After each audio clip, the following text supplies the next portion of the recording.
Bismillahirrahmanirrahim. Assalamualaikum warahmatullahi wabarakatuh.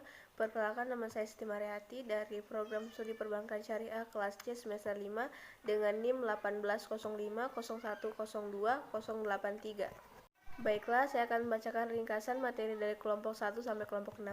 Yang pertama, peran dan fundamental akuntansi manajemen dalam lingkungan bisnis yang dinamis adalah serangkaian informasi yang menghasilkan keluaran atau output dengan menggunakan masukan atau input dan memprosesnya untuk mencapai tujuan khusus manajemen.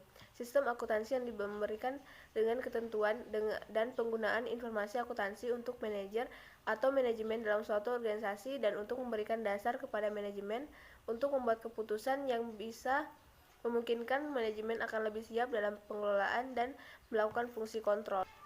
3 tujuan umum akuntansi manajemen. Yang pertama, menyediakan informasi biaya, menyediakan informasi untuk perencanaan, pengendalian, pengevaluasian, dan perbaikan keberkelanjutan, menyediakan informasi untuk pengambilan keputusan.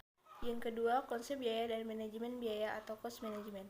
Konsep biaya ada dua, yaitu biaya cost adalah pengorbanan sumber ekonomi yang belum habis masa pakainya dan digolongkan sebagai aktiva yang dimasukkan dalam neraca. Yang kedua, biaya expense merupakan sebuah elemen yang tidak dapat dipisahkan dari aktivitas perusahaan. Yang pertama, ada objek biaya, adalah tempat di mana biaya atau aktivitas diakumulasikan atau diukur.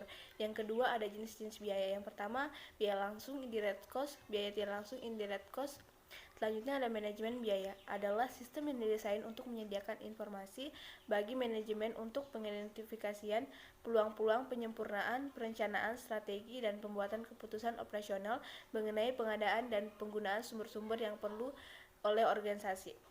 Elemen-elemennya yaitu yang pertama, sistem desain dan pengembangan, sistem pembelian dan produksi, sistem pelayanan konsumen, dan sistem pemasaran distribusi. Selanjutnya ada cost, volume, dan profit analysis dan perencanaan laba atau profit planning. Analisis cost, volume, profit merupakan teknik untuk menghitung dampak perubahan harga jual, volume jual, dan biaya terhadap laba untuk membantu manajemen dalam perencanaan laba jangka pendek. Cost, volume, profit analysis berkaitan dengan penentuan volume penjualan dan bauran produk yang diperlukan mencapai tingkat laba yang diinginkan. Analisis ini merupakan alat untuk menyediakan informasi bagi manajemen mengenai hubungan antar biaya, laba, bauran produk, dan volume penjualan. Perencanaan laba atau profit planning sering disebut sebagai budget perencanaan, planning budget, atau rencana operasi atau plan operation adalah rencana dari manajemen yang meliputi seluruh tahap dari operasi yang akan datang atau mencapai tujuan perusahaan. Dibagi dalam dua jenis perencanaan, yaitu rencana jangka pendek dan rencana jangka panjang. Beberapa konsep dalam analisis cost, volume, profit sebagai berikut. Yang pertama, margin kontribusi. Yang kedua, break even point atau titik impas, perencanaan penjualan pada tingkat laba yang diharapkan. Selanjutnya, perencanaan laba multi produk entity.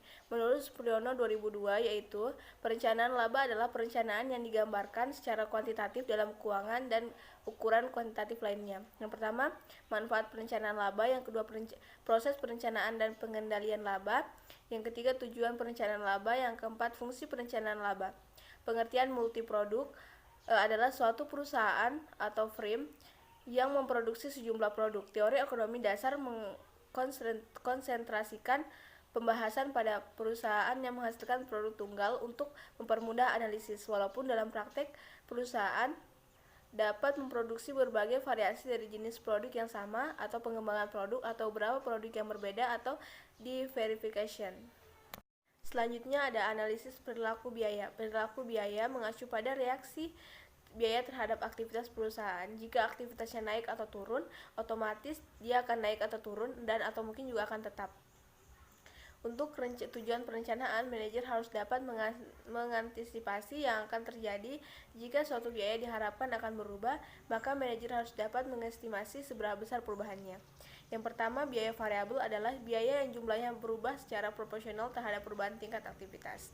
Jika tingkat aktivitasnya akan berlipat 2, maka total biaya variabelnya juga akan berlipat 2. Dan jika aktivitas naik 10%, maka biaya total variabelnya juga akan naik 10%.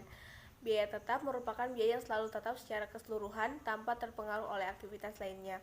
Yang ketiga adalah biaya semi variabel, merupakan biaya yang terdiri atas elemen biaya variabel maupun biaya tetap, disebut juga biaya campuran. Akhir adalah analisis pengambilan keputusan jangka pendek marketing aspek. Pengambilan keputusan taktis biasanya juga disebut keputusan jangka pendek yang merupakan pemilihan alternatif dan juga harus segera dilakukan atau keputusan yang bersifat jangka pendek.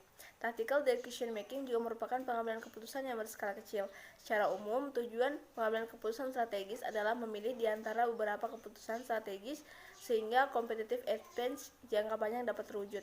Pengambilan keputusan dalam jangka pendek tetap harus mempertimbangkan dan selaras dengan tujuan perusahaan secara keseluruhan. Model pengambilan keputusan decision model approach. Terdapat 5 langkah. Yang pertama, identifikasi atau definisikan permasalahan yang dihadapi perusahaan. Yang kedua, identifikasi alternatif penyelesaian. Yang ketiga, identifikasi biaya dan manfaat setiap alternatif. Yang keempat, pengumpulan biaya relevan setiap alternatif yang ada. Yang kelima, pertimbangan faktor-faktor kualitatif. Sekian dari saya. Wassalamualaikum warahmatullahi wabarakatuh.